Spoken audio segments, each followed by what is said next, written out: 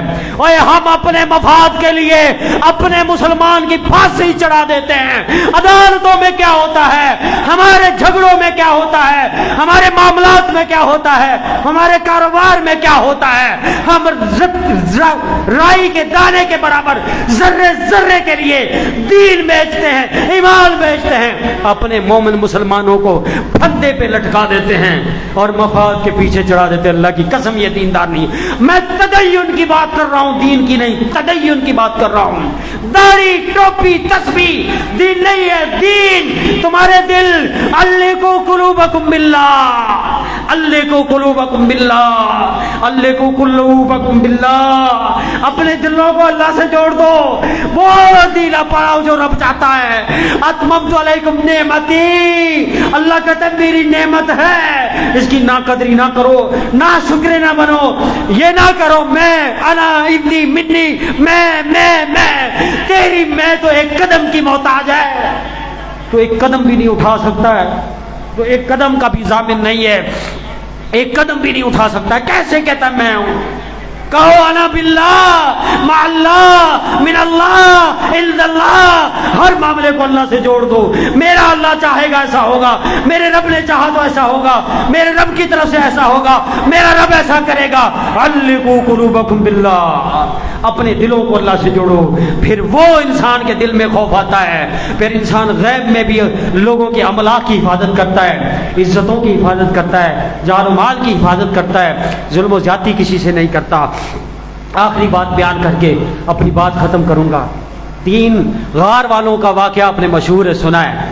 ایک نے کیا کہا تھا، اے اللہ میری نیکی یہ ہے، میرے پاس ایک مزدور تھا، اپنی مزدوری سے راضی نہیں ہوا، مزدوری چھوڑ کے چلا گیا، اور پھر کافی عرصے بعد اس کو اسی مزدوری کی ضرورت پڑی، وہ میرے پاس آیا تو میں نے اس کو وہ مزدوری لوٹا دی تھی۔ اس نے کیا کہا تھا، اتق اللہ ولا تظلمنی، مجھ پر ظلم نہ کرو، زیادتی نہ کرو، مجھے اللہ سے ڈرو، اللہ کا خوف رکھو، مجھے میری محنت واپس کر دو، میری مزدوری دے دو۔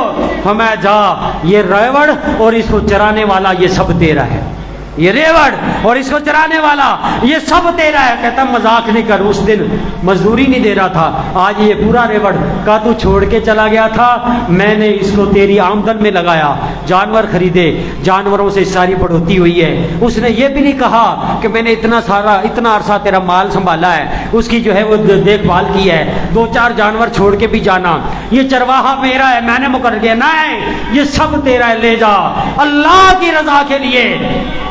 جب بندہ اللہ کے دل میں اللہ کا ڈر اور خوف دل میں پیدا ہو جاتا ہے, انسان کے اندر تدین اور دین آتا ہے نا, ظلم, زیادتی, دھوکہ, فراڈ, چوری, چغلی, غیبت اور راہزنی, ڈکیتی, مال ہڑپ اور کسی طرح سے بھی کسی مسلمان کو کوئی تکلیف نہیں دیتا.